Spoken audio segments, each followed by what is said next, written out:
સુરતમાં કાપડની દુકાનમાં એકાઉન્ટન્ટ તરીકે નોકરી કરતા કામરેજના યુવાને OLX પર આઈફોન 11 પ્રો મેક્સની વેચાણની જાહેરાત જોયા બાદ તેને ખરીદવા ઈશાની વર્મા સાથે થયેલી વાતચીત મુજબ બુકિંગ પેટે ₹10,000 જમા કરાવ્યા બાદ એરર આવે છે એમ કહીને યુવતી પૈસા માંગતી ગઈ અને યુવાને એમ કરીને ₹3.96 લાખ ભરીને છેતરાઈ ગયો હોવાનો બનાવ પ્રકાશમાં આવ્યો છે।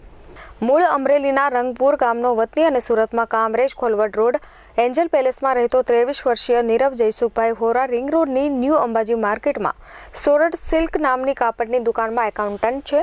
31 ઓગસ્ટે OLX પર જાહેરાત જોઈને આઈફોન 11 પ્રો મેક્સ ખરીદવા નંબર પર કોલ કરી ઈશાની વર્મા સાથે વાત કરી હતી।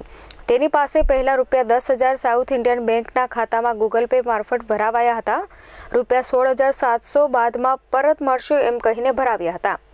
ત્યારબાદ પણ એરર આવે છે તેમ કહીને બીજા ₹25,542 ભરાવ્યા અને તે જ રીતે એરરની વાત કરીને મોટી રકમ પડાવી લીધા બાદ નીરવે મારે ફોન નથી ખરીદવો, મારા પૈસા પરત આપી દો તેવું કહેતા ઈશાનીએ કેન્સલેશન અથવા બિલિંગ એન્ડ શિપિંગના નામે પૈસા ભરાવ્યા। આ સિલસિલો ચાલુ રહ્યો હતો। ત્યારબાદ ઈશાનીએ નીરવને મેસેજ કરી ₹2,84,372 રિફંડ થશે એમ કહી વધુ રકમ જમા કરાવી વોટ્સએપ મારફતે બિલ મોકલ્યું, પરંતુ તેમાંય એરર લખીને આવ્યું હતું। તારીખ 10 સપ્ટેમ્બરે નીરવે વોટ્સએપ મેસેજથી રિફંડ ક્યારે મળશે તે પૂછ્યું તો ઈશાનીએ ₹20,000 ભરશો તો 50% એટલે કે ₹1,98,398 પરત મળશે એમ કહીને પૈસા ભરાવ્યા। ત્યારબાદ પણ રિફંડ નહીં મળ્યું અને કહેવાયું કે પૂરેપૂરી એમાઉન્ટ એટલે કે ₹89,950 જમા કરાવશો તો જ રિફંડ મળશે।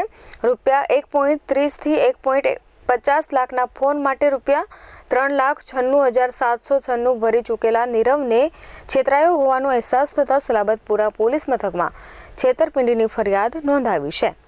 શુભના ગેલાણી, S24 ન્યૂઝ, સુરત।